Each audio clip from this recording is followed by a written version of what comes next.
अस्सलाम वालेकुम। मेरा नाम चौधरी हमजा तारिक है। वेलकम। जितने भी हमारे नए आने वाले यूज़र्स हैं, जितने भी नए आने वाले हमारे यूट्यूब को लेक्चर्स को वॉच करने वाले जितने भी नए स्टूडेंट्स हैं, मैं उनको वेलकम कहता हूँ। हम बेसिकली ऑर्गेनाइजेशनल डेवलपमेंट की क्लास स्टार्ट की हुई है और उसमें हमने सेकंड पार्ट तक कंप्लीट कर लिया है। आज जो हमारा टॉपिक है वो थर्ड पार्ट, जिसको हमने नॉन बिहेवियरल टेक्निक्स का नाम दिया है। अगर आपने मेरे लेक्चर्स को अभी तक नहीं देखा है, ऑर्गेनाइजेशनल बिहेवियर को और उसकी जो टाइप्स मैंने आपको बताई थी बिहेवियरल टेक्निक्स, उसको एक दफ़ा से देख लें ताकि आपको ये लेक्चर अंडरस्टैंड करने में और ज़्यादा आसानी हो। तो चलिए आइए अपने लेक्चर को स्टार्ट करते हैं। Non behavioural techniques. Basically non behavioural techniques क्या होती हैं? ऐसी टेक्निक्स जो एक बिहेवियर को मद्देनज़र रखते हुए हमने बनाई थी और एक नॉन बिहेवियरल टेक्निक्स को यूज़ करते हुए, ये बेसिकली स्ट्रेटजीज़ होती हैं जिसको अडॉप्ट करके हमने अपने जितने भी ऑर्गेनाइजेशन में काम करने वाले लोग हैं उनको रीडिज़ाइन करना है या उनकी जितनी भी क्वालिटीज़ हैं उसको दोबारा से जो है वो चेंज आउट करना है। तो चलिए आइए वाइट बोर्ड पे चलते हैं। नॉन बिहेवियरल टेक्निक्स है हमारे पास, different types of techniques available. सबसे जो कॉमन एंड बेसिक टेक्निक है वो है MBO। MBO stands for management by objective, and the other one is redesigning organizational structure, job enlargement, job enrichment, and job redesigning. There are different techniques we have. इसको हम one by one discuss करेंगे कि basically क्या होता है। सबसे important, इसमें सारी टेक्निक्स इंपॉर्टेंट है। MBO is most important technique है, बड़ी ही जो यूजफुल टेक्निक है जिसको आज हम एक्सप्लेन करेंगे। बेसिकली मैनेजमेंट बाय ऑब्जेक्टिव, उसका नेम भी बता रहे, इसको हम जो है वो प्लानिंग बाय ऑब्जेक्टिव भी कहते हैं। PBOB, it stands for also PBO, planning by objective is a process where by the superior managers and subordinate jointly identify its common goal. जहाँ पे सुपीरियर्स और सबऑर्डिनेट मिलकर अपने गोल को आइडेंटिफाई करेंगे उसको हम कहेंगे मैनेजमेंट बाय ऑब्जेक्टिव। अपने ऑब्जेक्टिव्स को जहन में रखते हुए जब आप मैनेजमेंट करेंगे किसी चीज़ की, जब आप डिसाइड करेंगे कि आपने कौन से गोल्स अचीव करने हैं और एक गोल पे मुत्तफिक हो जाएंगे, इत्तफाक कर लेंगे, एग्री हो जाएंगे, तो उसको हम स्टार्ट करेंगे बेसिकली। तो so we can say that management जो है ये जॉइंटली आइडेंटिफाई करता है कॉमन गोल को, सबऑर्डिनेट एंड सुपीरियर्स। ओके, इसमें अब जो डिफरेंस है वो क्या है? मैनेजमेंट बाय ऑब्जेक्टिव जो होती है वो ट्रेडिशनल मैनेजमेंट से थोड़ी सी डिफरेंट होती है। ठीक है, तो वो किन पॉइंट्स ऑफ व्यू से डिफरेंट होती है उसको डिस्कस करते हैं। हमारे पास यहाँ पे है difference between MBO and traditional management. अब यहाँ पे देखें ट्रेडिशनल मैनेजमेंट क्या होती है और MBO क्या होता है। Difference number 1, objective set by top authority. Traditional management जो कि डेली रूटीन में काम कर रही होती है, ऑलरेडी ऑर्गेनाइजेशन के अंदर मैनेजर एंड सुपरवाइजर सारे के सारे काम कर रहे होते हैं और अपनी रूटीन में टास्क को परफॉर्म कर रहे होते हैं, that is called traditional management. Objective set by top authority, इसमें top authority CEO, presidents, vice president जो है वो मिल के बैठते हैं, बोर्ड ऑफ गवर्नर, और ऑर्गेनाइजेशन के ऑब्जेक्टिव्स को सेट करते हैं। In case of management by objective, jointly by management and staff. इसमें स्टाफ, जैसे यहाँ पे हमने डिस्कस किया कि सब ऑर्डिनेट और सुपीरियर मिलके अपने जो ऑब्जेक्टिव्स हैं उसको डिसाइड करेंगे, so we can say that jointly by management and staff मिलके जो है वो ऑब्जेक्टिव को सेट करते हैं। Second objective is external control. इसको एक्सटर्नली कंट्रोल किया जाता है, इसको कंट्रोल करने के लिए अथॉरिटीज़ होती हैं, इसको कंट्रोल करने के लिए जो है वो मेजरमेंट्स किए जाते हैं। In case of management by objective that is self control. इसको किसी को बताना नहीं पड़ता कि आपने ये काम करना है, ये खुद से मोटिवेटेड पर्सन होते हैं, काम में ज़्यादा से ज़्यादा दिलचस्पी ले रहे होते हैं और अपने ऑब्जेक्टिव्स को फुलफिल करने के लिए जो है वो एफर्ट्स पुट कर रहे होते हैं। So we can say that it's a self control work. Low morale, इसमें लोगों का मोराल डाउन होता है, जो टॉप मैनेजमेंट या ट्रेडिशनल मैनेजमेंट के अंदर काम करने वाले लोगों का। In case of management by objective high morale होता है, वो ज़्यादा से ज़्यादा ऑब्जेक्टिव्स को अचीव करना चाहते हैं, अपनी ज़्यादा से ज़्यादा एफर्ट्स पुट करते हैं और हाईली मोटिवेटेड पर्सन होते हैं। ठीक है, अच्छा जी, फोर्थ डिफरेंस पे हम आ जाते हैं, that is means of control. It's very important difference, means of control, means of control और मीन्स ऑफ मोटिवेशन। अब मीन्स ऑफ कंट्रोल क्या होते हैं? चलिए सपोज कर लेते हैं, मिसाल ले लेते हैं, आपको 10 लाख का टारगेट पूरा करना है। ठीक है, 10 लाख का टारगेट पूरा करना था और आपने कर लिया। ट्रेडिशनल मैनेजमेंट कहती है ओके नाउ स्टॉप इट, हम अभी यहाँ पे काम स्टॉप कर रहे हैं, इससे आगे नहीं जा रहे, हेक्टिक फील कर रहे हैं, फेड अप हो गए हैं, बस टारगेट पूरा हो चुका है। इन case of means of motivation in the MBO, हम कहते हैं कि एमबीओ के अंदर क्या होगा कि ये जो टारगेट एक कंप्लीट किया है, एक ऑब्जेक्टिव को फुलफिल किया, तो मूव ऑन द नेक्स्ट पे मूव करेंगे ताकि और पर्पसेस को और ऑब्जेक्टिव्स को अचीव किया जा सके। That is called means of motivation in the MBO. So हम ये कहते हैं कि management by objective different from the traditional management due to such reasons. इसके बाद हमारे पास है features of management by objective.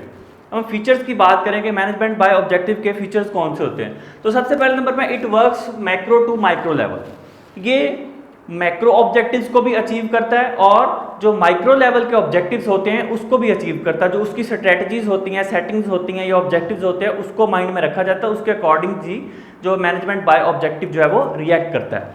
उसके बाद है जी स्टैंडर्ड टाइम फिक्स्ड।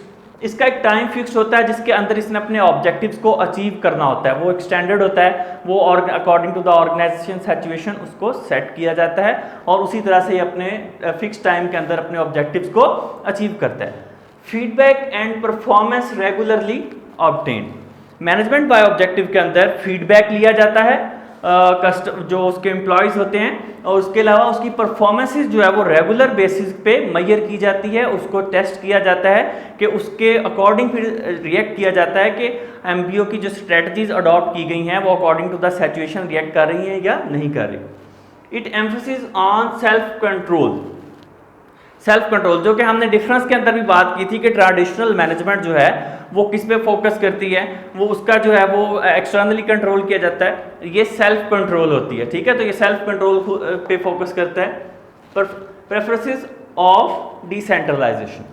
डिसेंट्रलाइजेशन क्या होता है?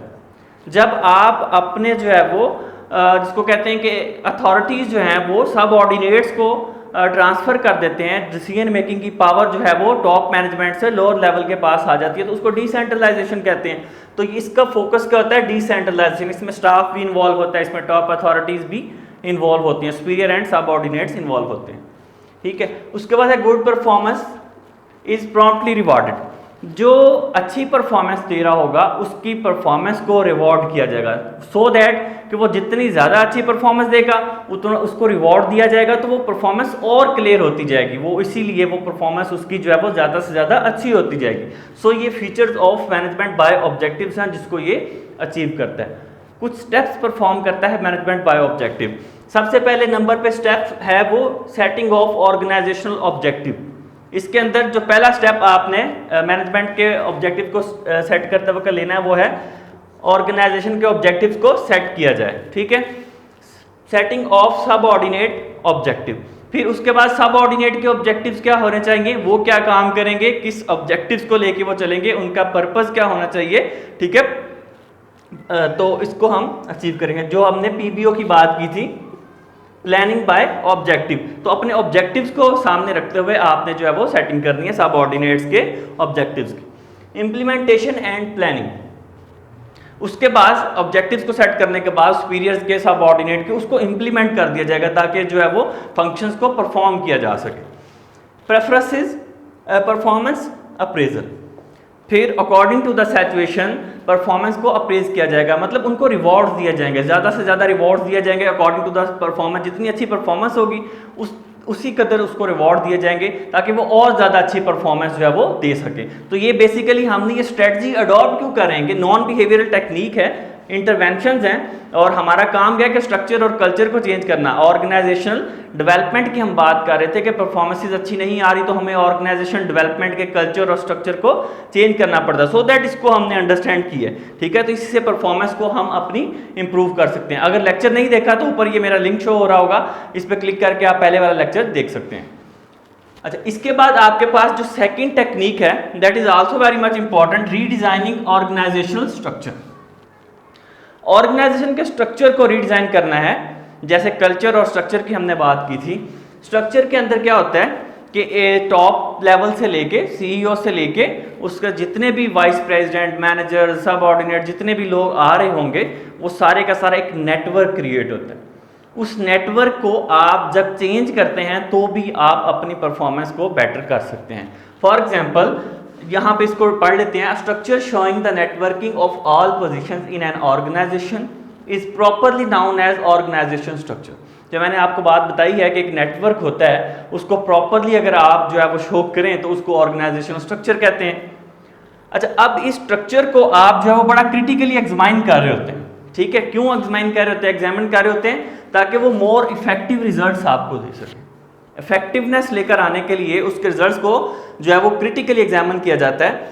फिर उसके बाद अकॉर्डिंगली ऑर्गेनाइजेशनल पोजीशन में इंक्रीज और डिक्रीज, उसकी पोजीशन को आप इंक्रीज या डिक्रीज कह सकते हैं। फॉर एग्जांपल, अब एक पर्सन मैनेजर की सीट पे काम कर रहा है, ठीक है, इसकी परफॉर्मेंस अच्छी नहीं आ रही तो इसको आप डिक्रीज कर सकते हैं, असिस्टेंट मैनेजर पे लेकर आ सकते हैं। और एक पर्सन बहुत अच्छी परफॉर्मेंस दे रहा है और वो मैनेजर है तो आप उसको हायर लेवल पर लेके जा सकते हैं। ऑर्गेनाइजेशन के स्ट्रक्चर को चेंज करने से भी ऑर्गेनाइजेशनल डेवलपमेंट की जा सकती है। बेसिक थीम जो है रीडिजाइनिंग, आपने रीडिजाइन करना है। एक स्ट्रक्चर बना हुआ है जिसमें सीईओ से लेके सारे के सारे लोग ऑर्गेनाइजेशनल के शामिल हैं, उसको आप रीडिज़ाइन कर देंगे। उनकी सीट्स जो हैं, उनकी पोजीशन जो है, डेजिग्नेशन जो है वो चेंज कर देंगे। क्रिटिकली आप उसको एग्जामिन जब करेंगे तो आपको आइडिया होगा कि कौन किस पोजीशन पे कितनी परफॉर्मेंस दे रहा है, ठीक है। तो जैसी परफॉर्मेंस होगी उसके अकॉर्डिंग उसकी पोजीशन चेंज करेंगे तो आप डेफिनेटली जो है वो रीडिज़ाइनिंग ऑफ ऑर्गेनाइजेशनल स्ट्रक्चर कर सकते हैं। ये तो थी जो टेक्निक है वो है जॉब एनलार्जमेंट की। जॉब एनलार्जमेंट का मतलब ये होता है कि आप एक पर्सन की जॉब को एनलार्ज कर देते हैं, थोड़ा सा बढ़ा देते हैं, उसकी एक्टिविटीज़ को, सेम टाइम और टाइप्स ऑफ वर्क को बढ़ा देते हैं। इसको आप हॉरिजॉन्टल एक्सपेंशन भी कहा जाता है, जॉब एनलार्जमेंट। तो आइए चलिए इसको देख लेते हैं। For improving performance his job में बी एनलार्ज्ड, उसकी जॉब की परफॉर्मेंस को बढ़ाने के लिए उसकी जॉब को एनलार्ज किया जा सकता है, बढ़ाया जा सकता है, ठीक है। Same nature of work is added, उसकी जॉब में same type according to the situation जैसा वो काम करता है उसके जॉब की नेचर में थोड़ा सा एडिशन किया जा सकता है उसकी जॉब में। फॉर एग्जांपल, अगर एग्जांपल लें, एक कैशियर है बैंक के अंदर, वो पहले काम करता है, उसका काम ये है कि उसने डिपॉजिट्स जो है वो पेमेंट्स करनी है, ठीक है, only payments to the customers. अब उसकी जॉब को अगर एनलार्ज किया जाएगा तो क्या काम किया जाएगा, उसकी जॉब के अंदर एडिशन कर दिया जाएगा, उसको ये काम भी दिया जाएगा, टास्क परफॉर्म करेगा कि वो accepting the deposit from the customers, ठीक है। यहाँ पे देखें, एक्सेप्टिंग डिपॉजिट्स, अब उसके जिम्मे क्या काम है कि मेकिंग पेमेंट्स, पहले वो सिर्फ पेमेंट्स करता था, अब उसकी जॉब को एनलार्ज किया गया तो एक्सेप्टिंग डिपॉजिट्स, अब वो डिपॉजिट्स भी एक्सेप्ट करेगा, तो इसको आप कहते हैं हॉरिजॉन्टल एक्सपेंशन, ठीक है। उसकी परफॉर्मेंस को बेहतर करने के लिए आप उसकी जॉब को एनलार्ज किया जा सकता है। That is also the technique of non behavioural technique या non behavioural intervention, we can say that. इसके बाद आपके पास है जॉब एनरिचमेंट। अब जॉब एनरिचमेंट और जॉब एनलार्जमेंट में डिफरेंस क्या है? ये है सेम, जो काम वो कर रहा है उसी में थोड़ा सा एडिशन कर दी जाए, कोई नई रिस्पॉन्सिबिलिटी ऐड कर दी जाए सेम टाइप ऑफ वर्क के अंदर। जैसे कि कैशियर था तो डिपॉजिट पेमेंट्स करता था तो डिपॉजिट भी एक्सेप्ट करने लग गया। In the case of job enrichment हम क्या काम करते हैं कि उसकी जो जॉब है उसको वर्टिकली एक्सपेंड कर दिया जाएगा, वर्टिकली एक्सपेंशन कर देते हैं। फॉर एग्जांपल, एक कैशियर है बैंक के अंदर, वो 50,000 तक पेमेंट्स करता है और अपना काम कंप्लीट कर देता है, ठीक है। तो उस 50,000 के बजाय उसको ये कहा जाए कि तुमने 1 लाख तक जो है वो पेमेंट्स करनी है, 2 लाख तक पेमेंट्स करनी है, उसका काम जो है वो वर्टिकली एक्सपेंड कर दिया गया। That is called job enrichment. It is called vertical expansion.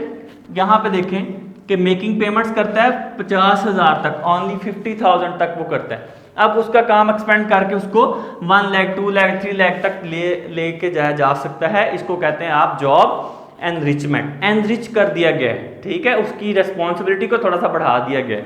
यहाँ पे एनलार्ज कर दिया गया, उसको एक और टास्क उसकी same type of nature of work के अंदर एक और सर्विसेज जो है वो ऐड कर दी गई। That is called job enrichment. अच्छा, इसके बाद आपके पास लास्ट जो टेक्निक है वो भी है जॉब रीडिजाइनिंग। इसको मैंने पहले भी बताया था, जॉब रीडिजाइनिंग भी कह सकते हैं, इसको जॉब री इंजीनियरिंग भी कह सकते हैं, ठीक है। इट इज आल्सो कॉल्ड री engineering. It may involve adding or withdrawing some activities of the job. एक पर्सन या एक एम्प्लॉय एक एक्टिविटीज़ को ठीक से परफॉर्म नहीं करता, उसकी जॉब में से उसको जो है वो ख़त्म कर दिया जाएगा, और जो अच्छी एक्टिविटीज़ परफॉर्म की जा रही हैं उसको ऐड किया जा सकता है। कुछ एक्टिविटीज़ को ऐड किया जा सकता है, कुछ को जो है विड्रॉ किया जा सकता है परफॉर्मेंस को बेहतर करने के लिए। तो हम ये कह सकते हैं कि जॉब रीडिज़ाइनिंग और जॉब री engineering is the mixture of both of job enrichment and job enlargement. Job enlargement और जॉब एनरिचमेंट का मिक्सचर जो है उसको आप जॉब रीडिज़ाइनिंग और री इंजीनियरिंग कहा जा सकता है, जिसमें कुछ एक्टिविटीज़ को आप ऐड कर सकते हैं और कुछ को विड्रॉ किया जा सकता है जॉब में से। तो इसको mixture of the job enlargement कहा जा सकता है। तो ये बेसिकली हमारे पास है नॉन बिहेवियरल टेक्निक्स। यहाँ तक आपको कोई समझ ना आया, ऑर्गेनाइजेशनल डेवलपमेंट का चैप्टर हमारा कंप्लीट हो गया। यहाँ तक आपको कोई चीज़ नहीं समझ आई तो आप कमेंट के अंदर मुझसे पूछ सकते हैं। आपको वीडियो अच्छी लगी हो तो इसको शेयर करना मत भूलें और इसको लाइक करें और चैनल को सब्सक्राइब करें अगर आप नए हैं हमारे चैनल पे और अभी तक आपने चैनल को सब्सक्राइब नहीं किया। वीडियो को देखने के लिए थैंक यू सो मच। अल्लाह हाफिज़।